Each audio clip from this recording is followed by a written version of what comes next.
नमस्कार।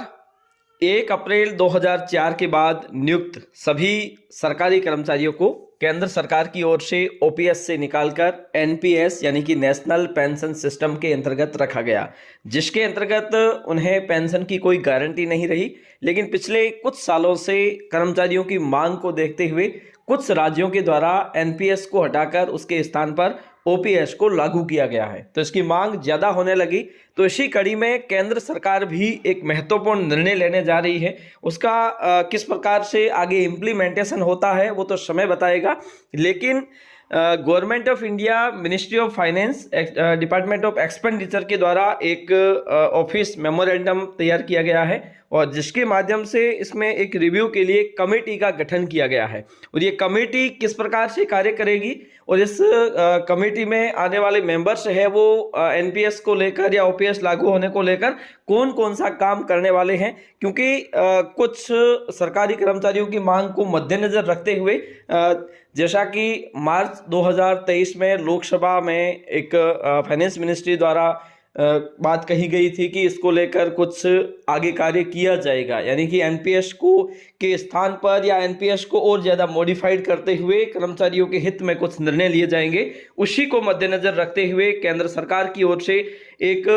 कमेटी का गठन किया गया है और वो कमेटी किस प्रकार से कार्य करेगी और इस मेमोरेंडम में क्या कहा गया है इसको आज हम देखेंगे। ठीक है, तो ये 6 अप्रैल 2023 का ऑफिस ऑर्डर है और जिसके माध्यम से कहा गया है कि setting up of a committee to review the pension system for government employ.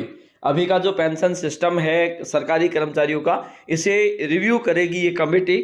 और जैसा कि 24 मार्च 2023 को फाइनेंस मिनिस्टर ने लोकसभा में इसके माध्यम से एक बात कही थी कि हम कमेटी का गठन करेंगे और ये कमेटी तय करेगी कि आगे आने वाला जो पेंशन सिस्टम है वो किस प्रकार से इसे रिन्यू किया जा सकता है या रिव्यू या फिर उसे मॉडिफाइड किया जाएगा। और इस कमेटी के अंतर्गत कार्य करने वाले कुछ मेंबर्स, जैसे इसमें चेयरमैन है वो होंगे finance secretary and secretary expenditure और secretary department of personnel and training, ये मेंबर्स होंगे।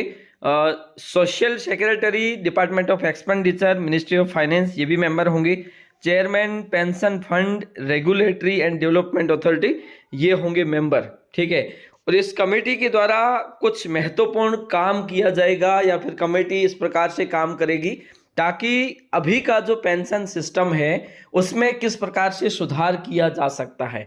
हो सकता है कि इस कमेटी के माध्यम से कुछ सुझाव आए और उन्हें इम्प्लीमेंट किया जाए।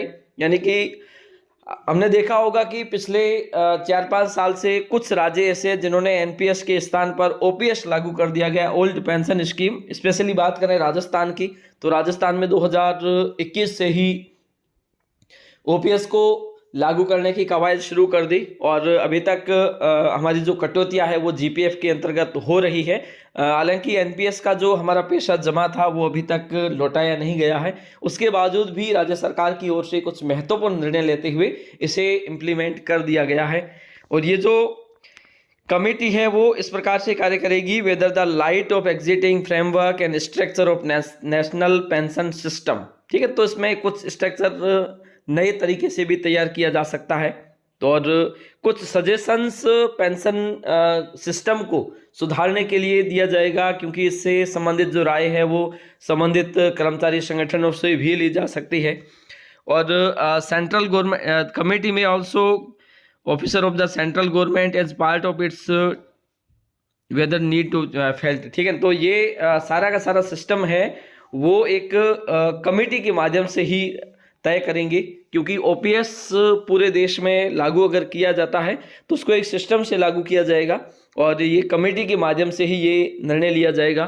तो कमेटी का गठन किया गया है जो ये निर्णय लेगी कि किस प्रकार से देश में एनपीएस सिस्टम को, क्योंकि एनपीएस का जो सिस्टम है वो पूर्णतया शेयर बाजार पर आधारित है। जब कोई सरकारी कर्मचारी एक 30-35 साल की लंबी सेवा के पश्चात सेवानिवृत्त हो रहा है तो उसके बावजूद भी उसे पूरी पेंशन नहीं दी जाती है, क्योंकि वो डिपेंड करेगा उस समय की शेयर मार्केट पर, क्योंकि हमारा जो पैसा है उसे अलग अलग फंड्स में शेयर किया जाता है।